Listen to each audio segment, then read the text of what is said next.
बड़े बड़े जो म्यूचुअल फंड्स के इन्वेस्टर्स हैं वो दरअसल मीटिंग कर रहे हैं यस बैंक के साथ। बैंक निफ्टी के कॉन्स्टिट्यूएंट्स हैं जो अब यहाँ से बढ़िया प्रदर्शन दिखा सकते हैं। टारगेट 261, 4-5% की मूव आज और कल तक की। ओके, अप्रैल तक के मैंने टारगेट बता दिए 300-310। 1.5 टाइम्स पे इनएक्सपेंसिव वैल्यूएशंस पे खड़ा हुआ है, इसीलिए ये स्टॉक आज रडार पर। आज सुबह सुबह इसको जैकपॉट स्टॉक का दर्जा दिया था और इसीलिए ये आपको जैकपॉट रिटर्न्स इस समय भी दे रहा है। दमदार तेजी देखने को मिल रही है।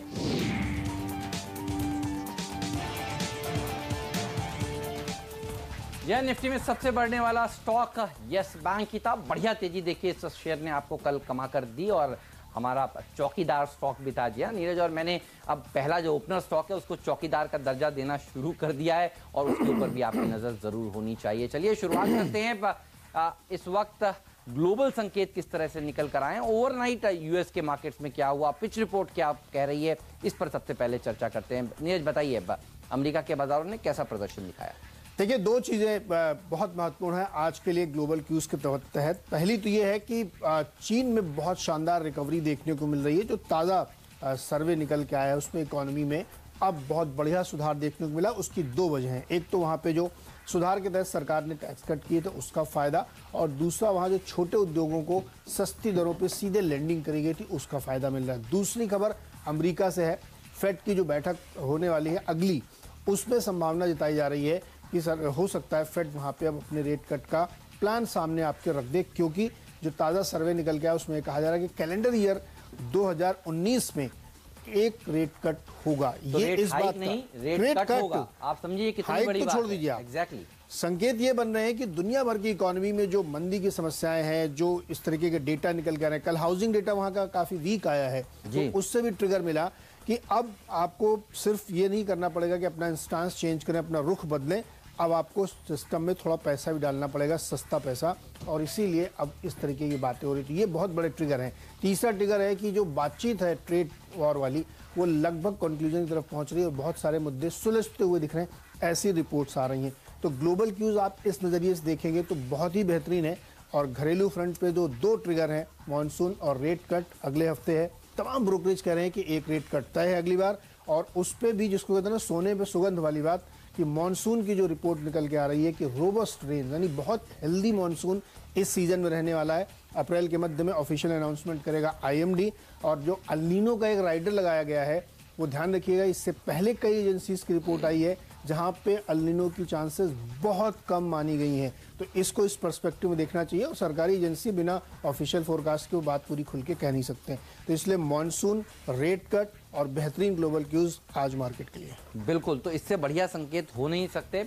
देखिए, और हमें लगता है कि आज एक्सपायरी के ऊपर भारतीय बाजारों में फोकस होगा, फाइनेंशियल सेक्टर के ऊपर फोकस आपका होना चाहिए। NBFC sector of the day हो सकता है। और जैसा नीरज आपको बता रहे थे, रेट हाइक तो छोड़ दीजिए, रेट कट की बातें जब अमेरिका में देखने को मिल रही हैं तो इससे बढ़िया संकेत हमारे गवर्नर साहब के लिए नहीं हो सकते। और शक्तिकांता दास साहब ने पिछली बार आकर देखे जिस तरह से अब पॉलिसी का स्टांस चेंज किया था, अब कुछ ब्रोकरेज हाउसेस कह रहे हैं कि उस स्टांस को वो और सुधार सकते हैं। तो याद करिए, पहले था कैलिब्रेटेड टाइटनिंग, उसके बाद उन्होंने स्टांस चेंज किया और न्यूट्रल का स्टांस रखा, और अब न्यूट्रल से एकोमोडेटिव के मोड में जाने वाले हैं। और कुछ लोग तो ये भी कह रहे हैं कि 25 बेसिस पॉइंट तो होगा ही होगा, 50 की उम्मीद भी जरूर रखनी चाहिए। तो माहौल, सेंटिमेंट बूस्ट हो चुका है और नजर होनी चाहिए आपकी एनबीएफसी शेयरों पर। याद करिए, कल हमने आपसे कहा था यस बैंक बढ़िया प्रदर्शन दिखाएगा, हमारा चौकीदार स्टॉक था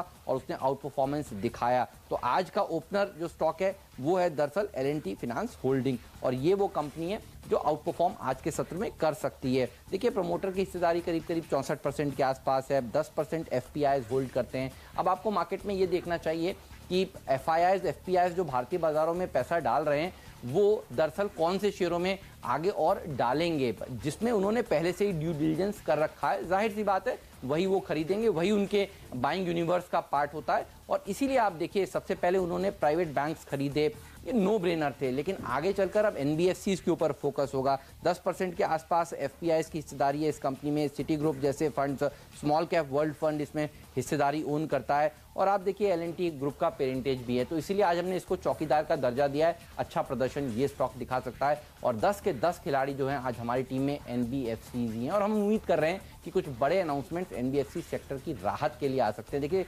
मोदी जी कुछ ऐलान नहीं करेंगे लेकिन आरबीआई तो करेगा, कर सकता है। आपको नजर रखिएगा इस पूरे पॉकेट पर। और ये स्टॉक है मेरा चौकीदार स्टॉक। आपका चौकीदार बताइए। मेरा चौकीदार, जैसे हमने कहा कि आज मॉनसून की थीम है, तो उसी सेक्टर का यानी एफएमसीजी का सबसे बड़ा शेयर, नाम आप समझ गए होंगे, मैं एचयूएल की बात कर रहा हूं, क्योंकि एचयूएल इस थीम का सबसे बिगेस्ट और ऑब्वियस चॉइस होता है कि आप एचयूएल को लेकर चलें। रूरल डिमांड ज़बरदस्त बढ़ती है। अच्छा, चुनाव में पैसे के वादे भी किए जा रहे हैं, किसानों के अकाउंट में 2000 पहुंच चुके हैं, 2000 अप्रैल में पहुंचेंगे, तो ये सब जो रूरल इकोनॉमी है उसको बूस्ट मिलेगा।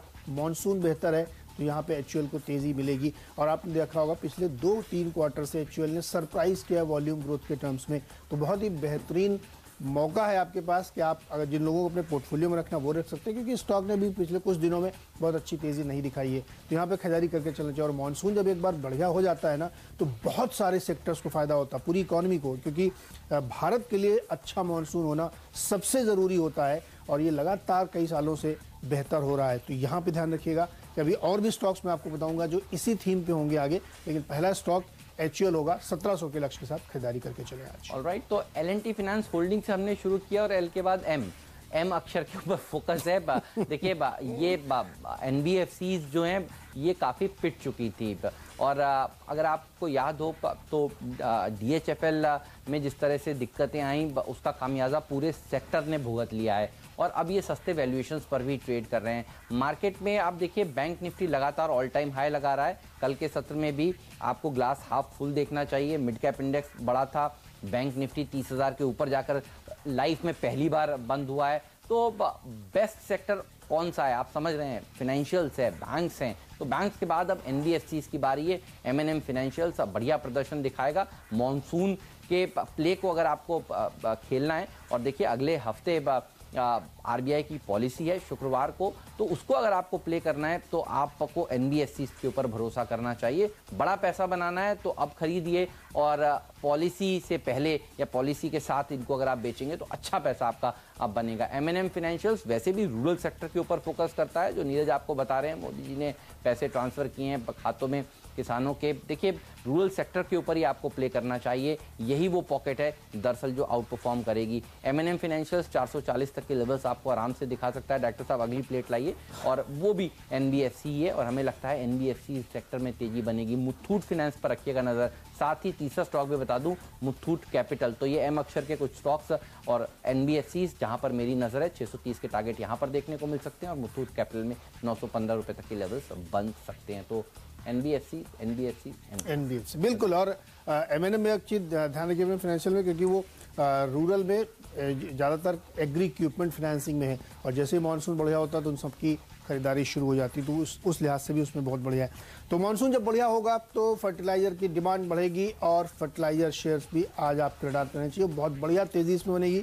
जीएसएफसी और आरसीएफ, मेरी टीम में भी कई सारे, लेकिन दो करके बताता हूँ। जीएसएफसी और आरसीएफ, आप पिछले दिनों में देखिए स्टॉक बिल्कुल ठंडे पड़े हुए थे, ट्रेडिंग के लिए बहुत बेहतरीन है, लेकिन चल नहीं रहे थे क्योंकि इंतजार था कि ये अनाउंसमेंट कब आए। आमतौर पे अप्रैल के पहले हफ्ते के आसपास ये अनाउंसमेंट आ जाता है और अब देखिए उसका प्रिकर्सर आ चुका है। बाकायदा केजी रमेश जो आईएमडी के डायरेक्टर हैं, उन्होंने कहा है कि मानसून बहुत बढ़िया रहेगा इस साल और पिछले कई सालों से बढ़िया हो रहा है और अल नीनो की संभावना है। उनका है कि वो सरप्राइज नहीं आता, जो सरप्राइज आने की संभावना है बहुत कम है। तो फर्टिलाइजर की जो डिमांड है वो बढ़ती हुई आपको दिखेगी मानसून चलते, और रूरल इकोनॉमी में जो रोबस्ट ग्रोथ होगी उसका फायदा मिलेगा। तो जीएसएफसी और आरसीएफ, एक और बताता हूँ फर्टिलाइजर की कंपनी है मद्रास फर्टिलाइजर, इस पर भी नजर रखिएगा, यहाँ पे बढ़िया तेजी बनेगी। तो मानसून का प्ले जबरदस्त है एफएमसीजी के साथ साथ फर्टिलाइजर कंपनीज पे। ऑलराइट, और हम एनबीएफसी सेक्टर के लिए ही देखिए वाउच कर रहे हैं और हमें लगता है कि अच्छा प्रदर्शन है। एसआरईआई भी दिखा सकता है, हालांकि क्वालिटी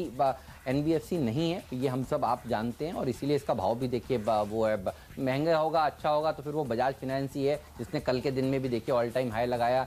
लेकिन रिस्क रिवॉर्ड रेशियो के तहत आप इसको भी प्ले कर सकते हैं। और देखिए एक्सपायरी के दिन दरअसल जो पिटे हुए स्टॉक्स होते हैं वो ज़्यादा आउट परफॉर्मेंस दिखाते हैं। तो छोटी टिकट साइज का शेयर है, इसीलिए हमने इसको टीम में जगह दी है। ध्यान रखिए पोर्टफोलियो में जगह देने की इसको जरूरत नहीं है, लेकिन ट्रेडिंग अपसाइड यहाँ पर भी आज के सत्र में देखने को मिल सकते हैं। 1950 तक के टारगेट के साथ इसको आज के सत्र में आप अप्रोच कर सकते हैं।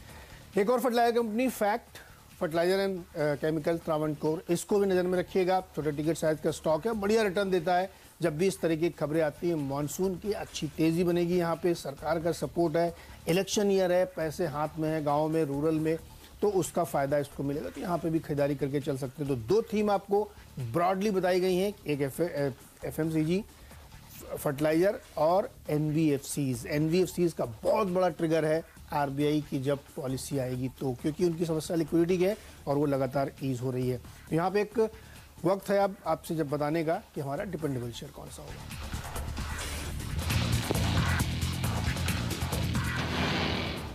एडलवाइज फाइनेंशियल्स के ऊपर रखिएगा नज़र। और आप देखिए, वैसे तो ये ब्रोकिंग कंपनी है, लेकिन इसके पास भी एक NBFC है जो कि बढ़िया तरीके से काम कर रही है। और देखिए, स्टॉक में दबाव देखने को मिला था जब हाउसिंग फाइनेंस कंपनियों में प्रेशर दिखा गया था, तो ये भी अपने हाई से काफ़ी करेक्ट हो चुका है और अब हमें लगता है कि अच्छा प्रदर्शन दिखाएगा। हम सब लोग बात क्या कर रहे हैं, बेट क्या कर रहे हैं? बेट इसी बात का तो है कि मोदी की जो सरकार है वो वापस लौट कर आएगी और प्री इलेक्शन रैली जो देखने को मिल रही है, मार्च की सीरीज क्या ज़बरदस्त रही है, अप्रैल की सीरीज में भी इलेक्शन से पहले एक ज़बरदस्त तेजी बनेगी, ऑल टाइम हाइज लगेंगे।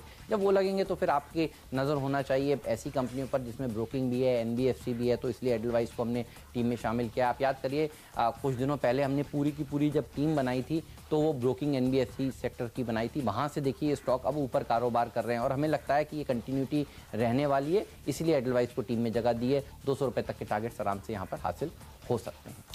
अब चूंकि बैंकों की बात चल रही, रेट कट की बात चल रही, तो हमने डिपेंडेबल तौर पे लिया है आंध्रा बैंक। अब कल आप देखिए, कल बड़े प्राइवेट बैंक भी, सरकारी बैंक भी, लेकिन बड़े शेयर्स चल रहे थे और मेरा मानना है कि अब यहाँ से छोटे शेयर आपको चलते दिखेंगे पॉलिसी आने तक। 0.25% कट की बात पूरी तरीके से लोग मान के चल रहे हैं। आधे % भी हो जाए तो आश्चर्य नहीं होना चाहिए, क्योंकि लगातार ये दबाव बना हुआ था RBI के ऊपर। और जब से नए गवर्नर साहब आए, उन्होंने कुछ ऐसे कदम उठाए जो सरप्राइजिंग थे। कई सारे बैंकों को PCA से बाहर निकाला, उनमें शानदार तेजी देखने को मिली। और दूसरी चीज़ आप नोटिस करिए, बैंक निफ्टी जिस तरीके से चल रही है, बैंक शेयरों में जो ज़बरदस्त तेज़ी बन रही है, तो ये जो नई तेज़ी के लीडरशिप चेंज होती है ना, तो इस बार लीडरशिप बैंकिंग और फाइनेंशियल सेक्टर्स के हाथ में है।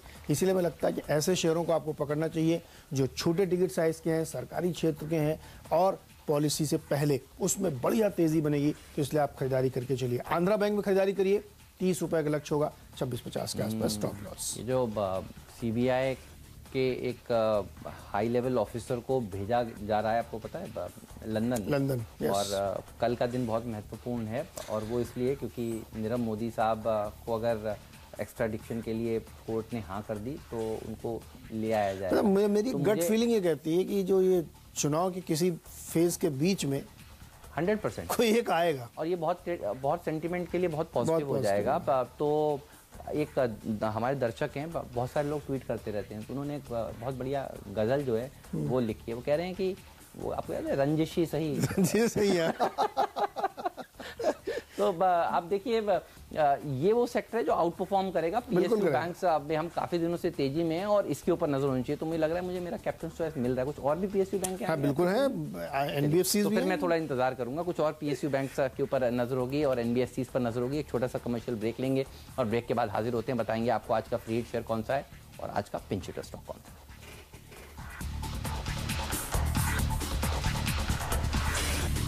स्वागत है एक बार फिर से आपका पिंच हिटर और फ्री हिट की बारी है। और हमने जैसा कहा कि बैंक की थीम बहुत शानदार लग रही है, इसीलिए हमने इससे पहले आपको आंध्रा बैंक बताया डिपेंडेबल के तौर पे और फ्री हिट के तौर पे पंजाब एंड सिंध बैंक, क्योंकि बैंक फाइनेंशियल्स यही सब इस समय फ्लेवर में है। और दो बड़े ट्रिगर जैसे हम आपको बता रहे थे कि एक तो रेट कट की पूरी संभावना है कि जो पॉलिसी अगले हफ्ते आने वाली है उसमें होने की है। तमाम बड़े ब्रोकरेज हाउस ये सलाह दे रहे हैं कि एक कट होगा ही होगा, 0.25% वाला बड़ा भी हो तो सरप्राइज नहीं। दूसरा, मॉनसून। जब मॉनसून आता है तो पूरी इकॉनमी पलटती है और उसमें FMCG, two wheeler, NBFCs, bank, ये सबको ज़बरदस्त तेज़ी मिलती है। इसीलिए क्योंकि कल बड़े बड़े बैंक चल रहे थे तो आज हमने छोटे बैंकों को शामिल किया है, आंध्रा बैंक और पंजाब एंड सिंध बैंक। और जो जिस तरीके के डेवलपमेंट हो रहे हैं, जैसा कि हेमंत जिक्र कर रहे थे कि लंदन से नीरव मोदी को लाने की तैयारी चल रही है, कई अधिकारी यहाँ से भेजे गए हैं एक्सट्रेडिशन के केस को और पुटअप करने के लिए, प्रोसेस करने के लिए। तो ये सब वो डेवलपमेंट्स हैं जो बैंकिंग सेक्टर के लिए बहुत बढ़िया है। और जब लीडरशिप चेंज होती है तो यही सेक्टर अभी इस समय चलते हुए दिख रहे हैं। पीएसबी खरीदारी करके चलिए 34 रुपए का लक्ष्य, और इंडियन ओवरसीज बैंक में भी ये सब वो छोटे छोटे हैं जिसको हम लोग पहले वड़ा पाव स्टॉक कहते थे, अब देखिए 30-30 रुपए हो गए। तो ठीक मैकडी वाला तो नहीं, लेकिन जो सड़क वाला बनेंगे, बर्गर तक तो पहुंच चुके हैं। 100% ये पिज्ज़ा बनेंगे। और देखिए रेड कॉर्नर नोटिस इंडिया ने जारी किया है, ऐसा उसके बाद लंदन में उनको अरेस्ट किया गया, और रेड कॉर्नर नोटिस बड़े बड़े कुख्यात आतंकवादियों के लिए जारी होता है, इंटरपोल से वो जारी हुआ।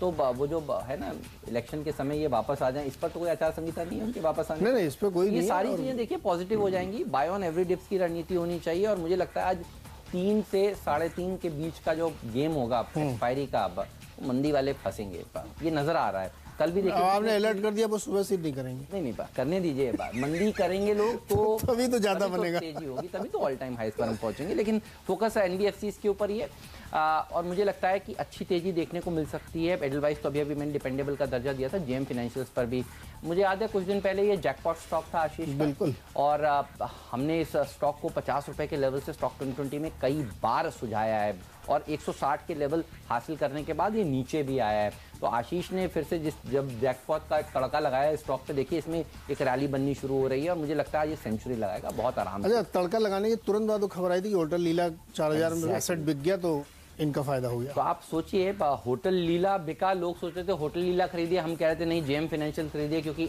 इनकी जो एसेट रिकंस्ट्रक्शन कंपनी है वो गजब की है और सबसे बढ़िया है।